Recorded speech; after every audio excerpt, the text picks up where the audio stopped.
Jadi begini, Presiden Jokowi ini kan sudah akan memasuki tahun ke-9. Iya. Tahun ke depan artinya ini adalah tahun ke-10 dan tahun terakhir. Mari kita lihat apakah Presiden Jokowi ini mau mengakhiri kekuasaannya dengan baik atau dengan berdarah-darah. Apakah aksi BEM UI selama ini memang hanya sekedar sebagai pansos untuk menaikkan posisi tawar politik agar gerakan dan aksi mereka diperhitungkan dalam konstelasi politik tanah air?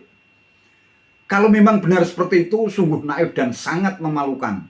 Aksi dan gerakan mahasiswa yang seharusnya merepresentasikan kekuatan kaum muda intelektual sebagai...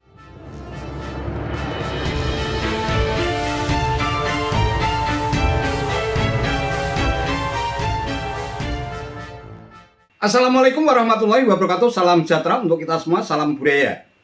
Sahabat-sahabat tercinta sebangsa dan setanah air yang sangat saya hormati, Ketua BEM UI Melkisedek Huang mengancam Presiden Jokowi untuk turun jabatan baik-baik atau turun dengan berdarah-darah. Wow. Ancaman itu disampaikan dalam sebuah podcast Abraham Samad pada tanggal 20 Juni 2023 yang lalu. Melki memastikan bahwa gelombang besar perlawanan akan terjadi. Sampai Juni 2023, solidaritas elemen masyarakat sedang terbangun dan sedang kuat-kuatnya. Kita sudah siap dengan berbagai gerakan.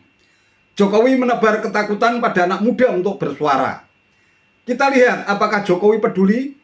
Kalau surat saja tidak direspon, kita beri dua pilihan itu, kata Melki dengan gaya yang terkesan sangat arogan. Apakah ada kemungkinan dari kalau teman-teman dari mahasiswa ketika berbicara teman-teman ngirim surat maklumat akan dijawab, karena kita yang bertahun-tahun bahkan berpuluh-puluhan tahun dari dulu begitu, tapi ya masih begini-begini aja. Nah, jadi begini, Presiden Jokowi ini kan sudah akan memasuki tahun ke-9. Iya. Tahun ke depan artinya ini adalah tahun ke-10 dan tahun terakhir. Mari kita lihat apakah Presiden Jokowi ini mau mengakhiri kekuasaannya dengan baik atau dengan berdarah-darah gitu.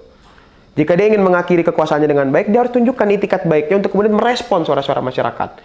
Tapi kalau dia kemudian ingin mengakhiri kekuasaannya dengan tidak baik, dengan dalam tanda kutip masyarakat tidak percaya dengan kepresidenan Bapak Jokowi gitu misalnya, dengan tanda kutip masyarakat menjadi antipati dengan sistem pemerintahan, dengan tanda kutip masyarakat menjadi percaya bahwa isinya di dalam itu koruptor semua, ya silakan untuk tidak dijawab gitu. Itu yang akan kita lihat melalui surat tersebut. Mengenai sampai atau tidaknya, saya yakin sampai. Hari ini teman-teman BEM UI rencana untuk bikin aksi di dalam kampus saja gitu. Dengan masa kurang dari 100 orang, infonya sampai ke Polda Metro Jaya. Masa sekedar sejuta surat dari seluruh Indonesia tidak sampai ke telinga Bapak Jokowi gitu.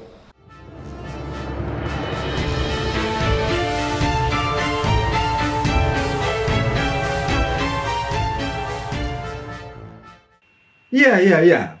Ketua BEM ini tampaknya sedang terbius dan dicekoki oleh kekuatan virus jahat, sehingga terkesan begitu pungah, arogan, merasa berada di atas angin, sehingga bisa nyerocos seenaknya, seolah-olah dia merepresentasikan aspirasi masyarakat. Masyarakat yang mana? Ketika 82% rakyat di negeri ini justru merasa puas terhadap kinerja dan kepemimpinan Presiden Jokowi. Lantas dengan mudah mengatasnamakan rakyat, Melki bisa seenaknya menuduh ada pembungkaman demokrasi, ada kriminalisasi. Pertanyaannya, adakah mahasiswa yang digebuk dan dipenjara di pemerintahan Jokowi gara-gara mengkritik pemerintah? Orang bisa teriak-teriak people power sampai berbusa-busa. Mahasiswa mengibaratkan ketua DPR seperti tikus, gedung DPR terbelah, Presiden Jokowi disebut sebagai the king of lip service. Mereka sampai sekarang masih bebas dan aman-aman saja. Kok bisa bilang disebut ada kriminalisasi dan pembungkaman demokrasi? Kalau Melki mencontohkan kasus Haris Azhar dan Fathia Mauridiyanti dalam dugaan kasus pencemaran nama baik terhadap Menko Marves Luhut Binsar Panjaitan hingga masuk ke pengadilan, hal itu bersifat kasuistis. Tidak bisa disebut sebagai pembungkaman demokrasi atau kriminalisasi. Itu masuk ranah delik aduan yang menjadi hak setiap warga negara yang merasa dirinya dicemarkan nama baiknya. Siapapun dia. Teriak kriminalisasi saja, bocil BEM UI ini salah dalam memberikan contoh. Kalau memang masih layak disebut sebagai agent of social change atau agen perubahan sosial, BEM UI seharusnya memiliki fatsun gerakan yang membuat masyarakat itu bersimpati dan berempati.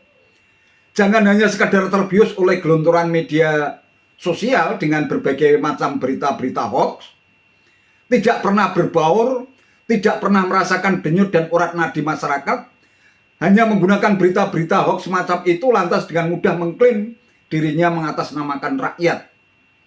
Kemudian dengan mudah mendelegitimasi dan mencoba untuk mendowngrade pemerintahan yang sah dan legitimate. Masyarakat mana yang percaya dengan teriakan-teriakan serta narasi jahat semacam itu? Sangat beralasan pula kalau tumpukan surat yang ditujukan kepada Presiden Jokowi pun diabaikan dan bisa jadi sama sekali tidak pernah disentuh karena memang hanya bikin gaduh. Ironisnya, di tengah menurunnya kepercayaan masyarakat terhadap aksi dan gerakan mahasiswa, BEM UI justru mengancam bakal menurunkan massa untuk menurunkan Jokowi hingga berdarah-darah. Ini jelas bisa dikategorikan sebagai gerakan makar untuk menggulingkan pemerintahan yang sah karena sudah mengancam. Ada kata-kata darah di situ. Nanti kalau dihalu aparat keamanan lantas mewek, teriak-teriak kalau aparat keamanan dituduh telah melakukan tindakan represif sewenang-wenang terhadap aksi mahasiswa. BEM UI seharusnya juga kritis di dalam melihat rekam jejak seniornya di dalam melakukan aksi dan gerakan. Mantan Ketua BEM UI, Manik Margana Mahindra misalnya, betapa getolnya dalam memberikan stigma jahat dengan menyebut DPR sebagai Dewan Pengkhianat Rakyat. Tapi faktanya, dia kini justru malah antri menjadi bakal caleg DPRD DKI dari sebuah parpol. Ini kan sebuah ironisme. Apakah aksi BEM UI selama ini memang hanya sekedar sebagai pansos untuk menaikkan posisi tawar politik? Agar gerakan dan aksi mereka diperhitungkan dalam konstelasi politik tanah air? Kalau memang benar seperti itu, sungguh naif dan sangat memalukan. Aksi dan gerakan mahasiswa yang seharusnya merepresentasikan kekuatan kaum muda intelektual sebagai agen perubahan sosial, tetapi justru terjebak dalam kubangan kepentingan sempit dan sesaat. Wallahu a'lam bishawab. Itu saja yang bisa saya sampaikan. Terima kasih atas perhatiannya. Wassalamualaikum warahmatullahi wabarakatuh.